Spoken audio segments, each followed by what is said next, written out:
बिस्मिल्लाहिर्रहमानिर्रहीम। अस्सलाम वालेकुम। Tariq Javed Khokhar, advocate Law for You channel के साथ। चैनल को सब्सक्राइब कर लें, लाइक शेयर कमेंट्स भी करें और अपनी राय का इजहार भी करें। अभी बात करते हैं जी मुख्तलिफ पॉलिटिकल डेवलपमेंट्स जो गुज़श्ता कुछ घंटों में हुई हैं। इनको अगर देखा जाए तो आने वाले चंद घंटे चंद दिन जो हैं वो इंतहाई अहम है। एक तो अल-कादर केस है, उसका फ़ैसला सुनाया जाएगा। उसके ऊपर भी बहुत डिपेंड करता है कि का फ़ैसला क्या आता है और उसके बाद फिर पीटीआई की स्ट्रेटजी क्या होती है, हुकूमत की क्या होती है और फिर मुक़्तदर इदारे जो हैं वो अपनी कौन सी लाइन लेते हैं। लेकिन अगर गुज़श्ता कुछ घंटों की बात की जाए तो इसमें दो तीन ख़बरें बड़ी अहम हैं और गर्दिश कर रही हैं। एक तो आर्मी चीफ़ के साथ पीटीआई की मुलाकात, यानी चेयरमैन पीटीआई जो गौर हैं, बैरिस्टर गौर, उनकी मुलाकात, अली मीन गंडापुर की मुलाकात।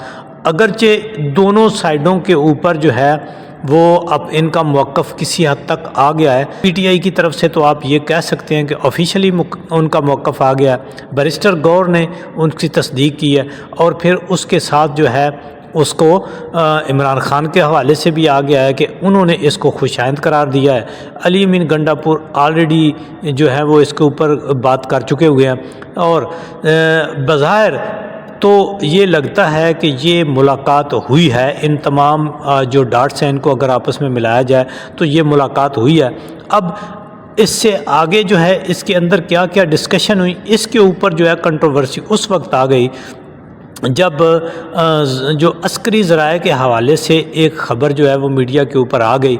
अब ये नहीं पता कि उसका सोर्स कितना अथेंटिक है, लेकिन वहाँ से एक ख़बर आ गई कि अस्करी ज़राए ने कहा है कि ये एक सिक्योरिटी मीटिंग थी जो केपीके के हालात को लेकर के, जो अमन व अमान के हालात हैं उनको लेकर के। अब हुकूमती मौक़िफ़ इसके ऊपर ये आया है, वो कहती है, हुकूमत कहती है कि जी ये पीटीआई को दूसरे लफ्ज़ों में वो कहते हैं कि शट अप कॉल दी गई है कि वो यहाँ पे कोई सियासी बात ना करें।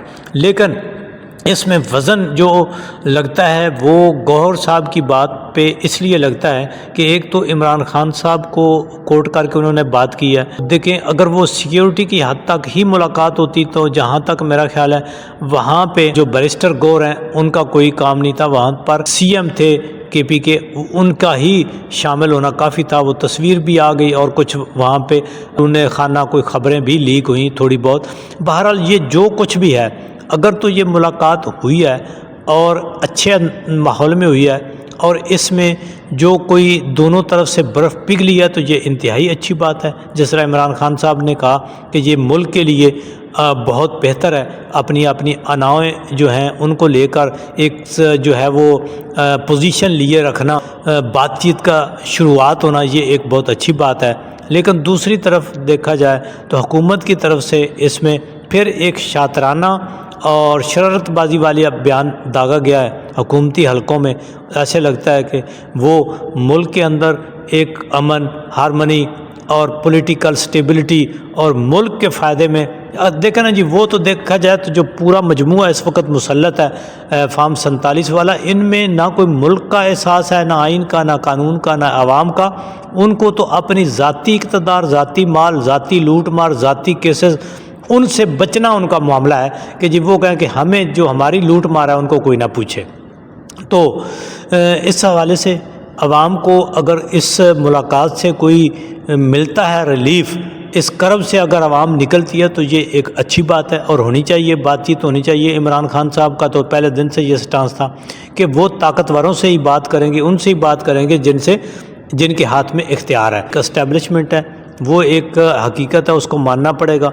मुल्क के अंदर हुकूमतें बनाना गिराना, माजी का रिकॉर्ड देखा जाए तो उसमें उनका किरदार रहा है, ऑन रिकॉर्ड रहा है। तो पीटीआई का भी यह है कि अवाम के अंदर मकबूलियत पीटीआई की है। तो अवाम दूसरा जो है, मैं समझता हूँ कि पॉलिटिकल मेन जो स्टेक होल्डर है वो पीटीआई और इमरान खान है। बाकी जो ये हुकूमत में बैठा मजमूआ है इनका स्टेक सिर्फ अपनी लूट मार तक है।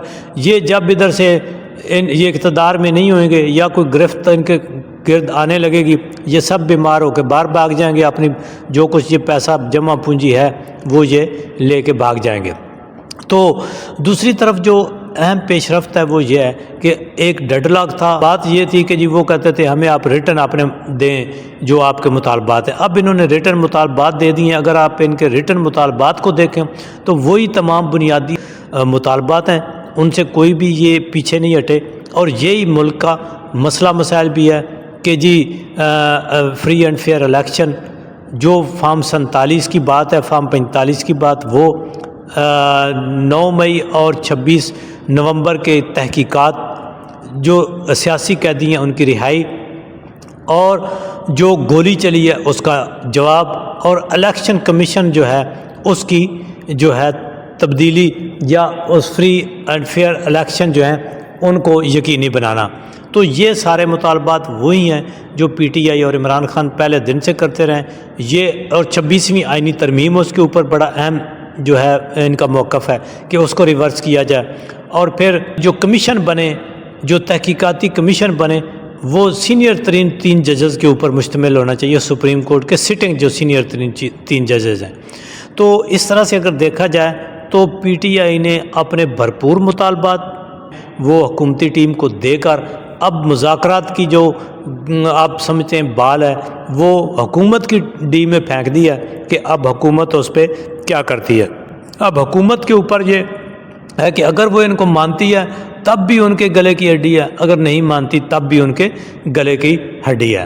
تو یہ بہرحال ان ساری چیزیں برف کا پگھلنا، اور حکومت کو بھی چاہیے کہ وہ ہوش کو ناخن لے اور کوئی ایک ایسا روڈ میپ دیں کہ نیو الیکشن کی طرف جائیں، اور نیا الیکشن کرا کر فری فیئر الیکشن کرا کر جو اقتدار ہے وہ عوام کے حقائق کی نمائندے جو بھی پارٹی جیتے ان کے پاس ہوئے۔ دوسری طرف بیرونی طور پر دیکھیں تو زلفی بخاری نے بڑی اہم ڈیولپمنٹ کی ہے۔ زلفی بخاری نے برطانیہ میں جو ان کے پارلیمنٹیرینز ہیں ان کے ساتھ جو ملاقات کی ہے، وہاں جو بریفنگ ہوئی ہے وہ بڑی اہم بریفنگ ہے، اور وہاں پہ جو بڑی اچھی ڈیولپمنٹ ہوئی ہے، بڑے اچھے مطالبات، اچھی باتیں انہوں نے رکھی ہیں۔ وہ صرف ان کا یہی مطالبہ ہے کہ ہم پاکستان کے خلاف نہیں ہیں، پاکستان کی کوئی امداد روکنے یا پاکستان کو کسی مشکل میں ڈالنے کی بجائے نہیں، محکموں کے اندر بیٹھے وہ چند لوگ جو نظام کو ڈیریل کر دیتے ہیں، جو لوگوں کے اوپر، شہریوں کے اوپر جبر کرتے ہیں، جو غیر آئینی غیر قانونی اقدامات کرتے ہیں، ان کے حوالے سے یہ بات چیت ہوئی ہے کہ ان کے اوپر جو ہے وہ کڑی نگرانی کی جائے۔ دوسری طرف جو امریکن سینیٹرز ہیں ان ڈیولپمنٹ ہونے جا رہی ہے، اور وہاں سے بھی اگر چند جو ہیں وہ سینیٹرز اور اس میٹنگ میں آ جاتے ہیں اور کامیاب میٹنگ ہو جاتی ہے تو پھر یہ الٹیمیٹلی یہ آگے ٹرمپ کی حکومت آ رہی ہے۔ تو جو آلریڈی ڈیپ سٹیٹ کے اور اسٹیبلشمنٹ کی جو جبر زور اور جو کیا کہتے ہیں کہ حکومتیں گرانا اور بنانا، ان پالیسیوں کے وہ ویسے خلاف ہے، جنگوں کے وہ خلاف ہے، خون خرابے کے خلاف ہے۔ دیکھتے ہیں کہ اب کی بار آ کر جو ٹرمپ ہیں وہ ماضی کی طرح دنیا میں جنگوں کو لپیٹنے میں کامیاب ہوتے ہیں کہ نہیں ہوتے۔ بہرحال ابھی تک ایک سٹرانگ میسج بھی میڈیا کے اوپر جیسے سن رہے ہیں کہ آ گیا ہے، جو جبر ظلم اور شہریوں کے اوپر ان کے بنیادی انسانی حقوق ہیں ان کے اوپر جو کچھ ظلم و جبر ہوتا رہا ہے اس کو وہ فوراً روک